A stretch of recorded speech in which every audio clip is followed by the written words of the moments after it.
Welcome back to the Forza Horizon 5 preview, and I don't know about y'all, but I definitely think I'm wearing the right shirt for this video. Let me know in the comments down below. But in this video, we are going to be doing a full drift build of the E46 M3 and going through a bunch of the new customization options and features. But with this one, as opposed to the video that we did on the Honda S2000 drift build where we swapped in a completely different engine, in this video, we are going to be building up the stock engine, the S54, to basically as extreme as we can go. So if that's something you're interested in and you want to see all the new customization options on this car, make sure you keep watching for the rest of the video. Now, whether you're a fan of the E46 M3 from seeing one on the road, to seeing one in Need for Speed Most Wanted, to maybe seeing one at your favorite drift event, either way, there are so many people that know these cars for one specific reason or another. Now, one of the coolest things right off the bat is that you get the Street Fighter LA wide-body kit, which was actually made famous by a drift driver that used an E46 M3 and various other E46 chassis for drifting, and actually did really, really well with those cars. So I considered swapping the engine, and I wanted to see what engine swap options we had available to us right off the bat, and I did think about putting in the 4.0 V8, but I decided not to. I decided to stick with the S54 because the S54 not only sounds great, but can make great power when you throw some mods at it. Now, one of the other things that I thought was going to be really cool with sticking with the stock engine is that whatever power output we were going to get to, I didn't really figure it was going to be quite as crazy or quite as over the top as the S2000 build was. Now, if you haven't watched the S2000 build, I would definitely recommend heading over to my channel and checking it out so you know what we're referencing, because we did put a 3-liter racing engine in the S2000, and it was over 1,200 horsepower. It was nearly 1,300. It was like 1,270 or something wildly outlandish like that, and it also had a 9-speed transmission. Now, going through some of the wing options, you see you have the Street Fighter LA kind of rear ducktail spoiler. You also have the absolutely gigantic Big Country Labs spoiler. Now, I guess spoiler, wing, rather, because that's an airplane wing attached to the back of your trunk, pretty much. Now, the hilarious thing about that wing, though, is that it has downforce tuning available, so you could technically run it as a race wing and actually tune the downforce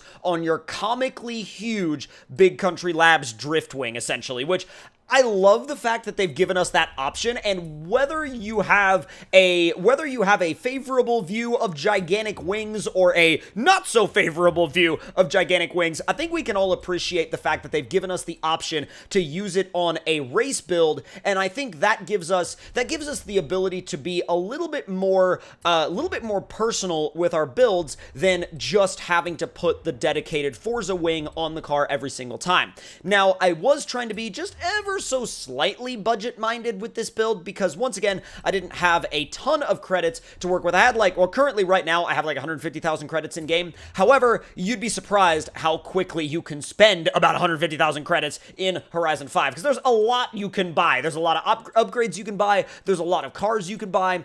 And going through the tire compounds, I had to throw that drift tire compound on there. And I really, really enjoy the drift tires. Now, I'll tell you why I enjoy the drift tires. The drift tires really do a great job of allowing you to have that sideways slip angle, but also maintain that forward-moving grip, so almost when you're sideways, you can still, even in a rear-wheel drive car, get into the power, even if you have a lot of power, and it will still give you a good acceleration push forward. So to explain it in the least, wordy way, I would definitely say it allows you to be sideways and have that side-to-side slip, but it also provides the forward grip and forward momentum that you need in order to maintain your speed and momentum through corners while you're sideways. Now, I went through a bunch of different wheel options and wheel ideas for this car. I wasn't quite sure which direction I wanted to go because there really are so many different ways that you can go with an E46 build and make it look good. You can go with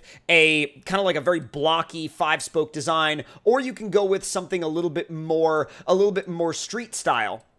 And I did look through a bunch of different work wheels because I was really interested in a lot of the work wheels, especially these, especially the Meisters. However, I actually went back for one of the rotiform options that you guys will see in just a moment. Now, if I was to redo this car, I would probably go with one of the work Meister options, but at the end of the day, at least when I built this particular car, the rotiforms and the look of the rotiforms actually ended up winning me over because I was going for like a little bit more of a drift car slash street car look. And you can see I actually picked the Meisters and then went back. Like, I am so indecisive when it comes to wheels in Horizon that I will literally, I'll pick a wheel and then I'll go back. And I'm sure there's going to be a bunch of you guys in the comment section down below that are going to be like, oh my god, why did you not leave the first wheels? They looked so much better. But I also kind of wanted to be a little bit different and try out these wheels. And so I switch wheels out all the time in Forza, and I'm sure a lot of you guys do too, because whatever set of wheels I usually pick, it's not necessarily because I'm like, oh, these are the wheels I'm going to run forever. It's like, I want to try these out, and then in about 20 minutes, I'll probably come back into the garage and switch to a different wheel. Let me know if that's something that you do in Forza in the comment section down below.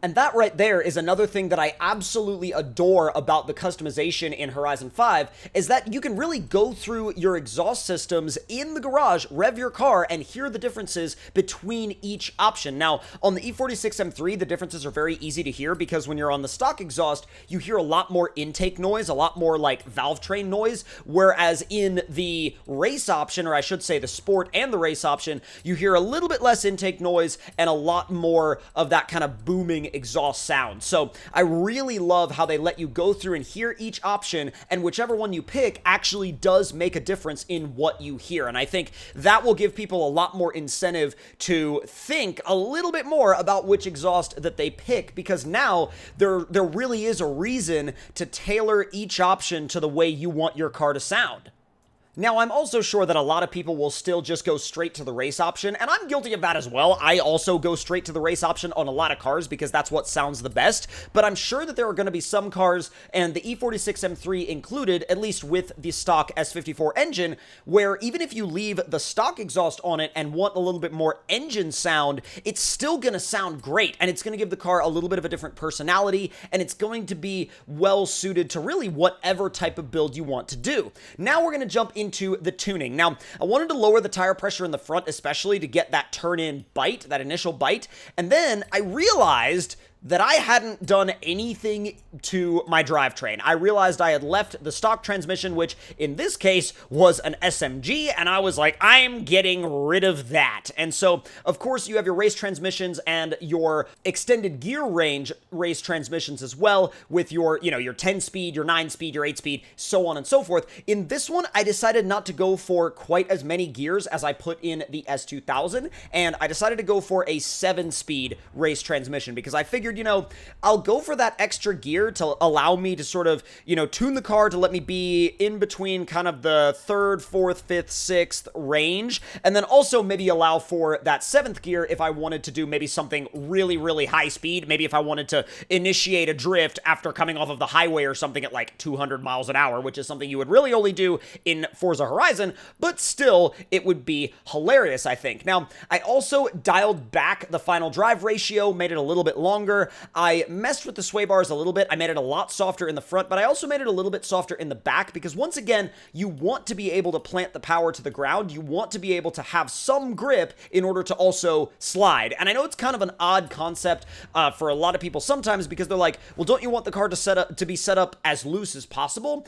And when you're running a lot of power, that's not always what you want because you also want to be able to put that power down to maintain your speed while you're drifting.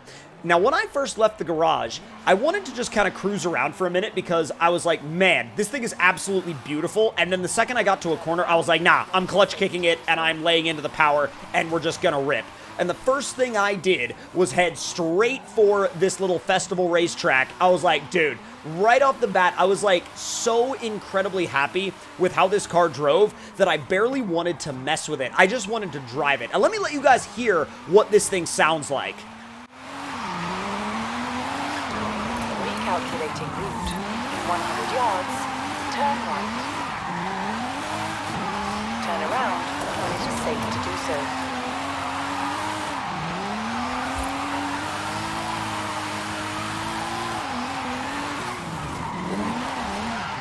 In 400 yards, turn right.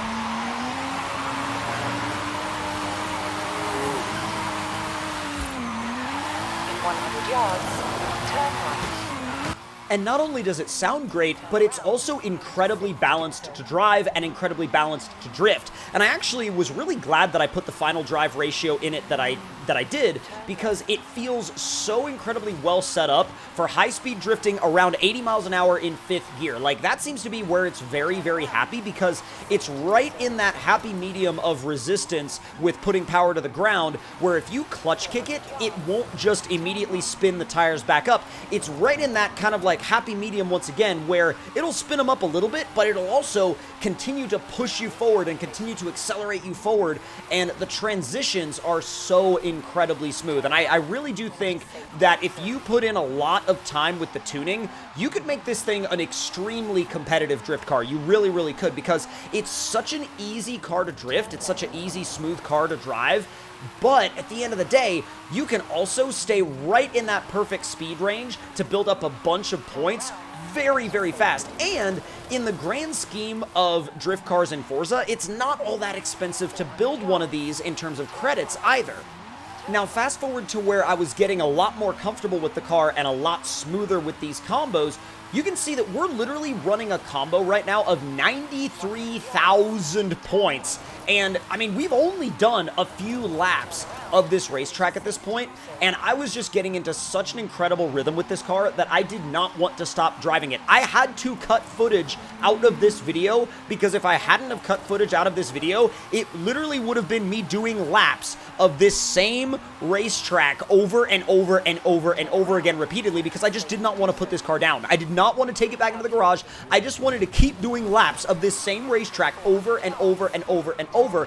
And then when I passed that 100,000 points mark, I was like, okay, I should probably bank this, because if I don't, I'm gonna get, like, you know, just tapped in the fender by, like, some random traffic car, and I'm gonna lose all my points, and I'm gonna be really sad. But instead, I decided to do the smart thing, bank the points, and just take a second to appreciate how much fun this car was to drive. It was absolutely incredible, and I highly, highly recommend building this thing if you want something that is very not only inviting to drive, but also if you're just getting into drifting. Oh my god, this thing will teach you how to drift so incredibly simply and so incredibly easily. So if you guys enjoyed this video, make sure to let me know your thoughts and opinions in the comments below. Hit that like button if you enjoyed, subscribe if you're new, and I'll see you guys next time.